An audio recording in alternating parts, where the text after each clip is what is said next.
The truths of Mangum's case are posted on the Committee on Justice for Mike Nifong blog site.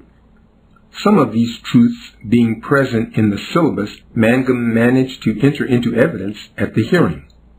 That syllabus is posted on the blog site as well, its address being www.justice4nifong.blogspot.com. The truths about Crystal Mangum and the retaliatory circumstances that followed her courageous act of breaking the silence more than a decade before the Me Too movement gained traction is evidenced by those who have visited the J4N blog site. Just a few insightful comments are as follows. Ken Hyderall said, "Yeah. Once again, rules and procedures are used to deny justice. The corrupt U.S. justice system is not based on the principle of searching for justice, but it's designed to justify any result the system and its universally despised beneficiaries deem desirable. They use it to maintain the status quo by selectively using their bag of artifices. They can always dig up a rationale. Crystal is paying for a crime she did not commit. Her error, as a poor black woman, was to come forward against scions of wealth and privilege. Once again, shame on America." August 15, 2018, at 9:28 p.m. Ken Hyderall said, "Anonymous said, quote, just think, if Crystal had accepted that plea deal Sid blogged about back in 2012, we wouldn't be here now," unquote. Sadly true and a powerful indictment of the corrupt USA justice system. Get the innocent to plead guilty because the way the system is set up, that will be to their advantage time-wise. Truth and justice be damned. It's just for the guilty who are well connected and although guilty can afford to buy dispensation for themselves and big compensation for their attorneys. Let the innocent remain locked up inconsequentially. That will keep the status quo of selective justice benefiting the powerful and well-connected remain intact. Indigent Crystal refused the plea deal because she was innocent. All she needed was to tell her story and have the support of adequate legal representation. That would have required legal representation that gave the time and did the investigations required to demonstrate to a jury the myriad facts supporting her innocence, as was the ethical responsibility of her constitutionally guaranteed counsel. August 29, 2018, at 9:59 a.m.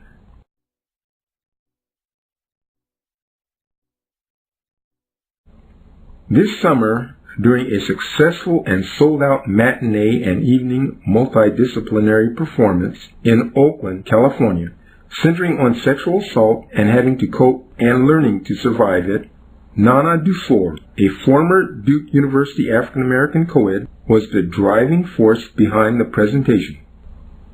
She drew upon her experiences as a victim of rape by 4 Duke athletes the summer following the Duke Lacrosse case to produce and direct this powerful project, which in large measure dealt with Crystal Mangum's assault and the reaction to it by the state and the media.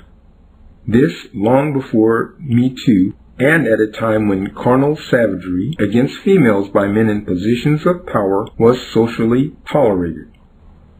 Though the media, to this day, refused to look at the 2006 Duke Lacrosse case through the Me Too lens, the people who learned the truths of Mangum's plight experienced a wide-ranging transformation in their views and perceptions of this real-life Me Too martyr, Crystal Mangum. Miss Duffuor dedicated much of her live on-stage performance to presenting truths about the Duke Lacrosse case, the vindictive prosecution it spawned with Mangum's murder trial, and the obsessive desire of the state and the media to persist in punishing an innocent single mother of 3 while shielding Duke University Hospital for its responsibility in Reginald Day's death and providing immunity from prosecution by state witnesses who gave perjured testimony that led to Mangum's wrongful second-degree murder conviction. These Bay Area citizens who were exposed to the truths of Mangum's case sent a total of 100 handwritten letters to Crystal Mangum and Governor Roy Cooper. To Miss Mangum, they shared encouragement and prayers. To Governor Cooper, they pleaded for him to act justly and with humanity. A sampling of the letters from the West Coast follows. To Governor Roy Cooper, I am writing this letter to advocate for the urgent release of Miss Crystal Mangum as the court considers the facts of her appeal this week. Like many Americans, I first came to know of Crystal through her involvement in the Duke Lacrosse case. At that time, I was also a student at Duke University and, that same year, would also experience sexual assault at the hands of a group of men. I connected with Crystal almost a decade later, in July 2017, while working on a project advocating for survivors of sexual violence. From that point, we developed a friendship, corresponding regularly, and were eventually able to meet in person while she was incarcerated at Southern Correctional Institute. In the time I've known her, I've learned that Crystal, like many women serving time for surviving a violent relationship, wants more than anything to be reunited with her 3 beautiful children, who are all growing up apart from one another and without their mother in North Carolina and other parts of the country. Last week, I mailed you letters from over 100 individuals who learned of Crystal's circumstances via my project and respectfully requested her release. Today, I make that same request on behalf of SE Justice Group, an organization based in Oakland, California, that supports women who are impacted by the criminal justice system. In our work at SE, we've heard from thousands of women across the country about the devastation that incarceration causes to families and communities, and we know that Crystal's family and community are no exception. In my own experience surviving and healing from sexual violence, I also learned all too well about the devastation it causes. In Crystal's case, you have the opportunity to take a powerful stance against both in support of survivors. Since she has been in prison, Crystal has worked hard to improve her circumstances and serve others. She is studying business and hopes to eventually launch her own nonprofit serving at-risk youth and survivors of sexual violence. She hopes to be a powerful role model in the lives of her 3 children. Given her work ethic and commitment to her family, I have the utmost confidence in and commitment to ensuring Crystal's long-term success.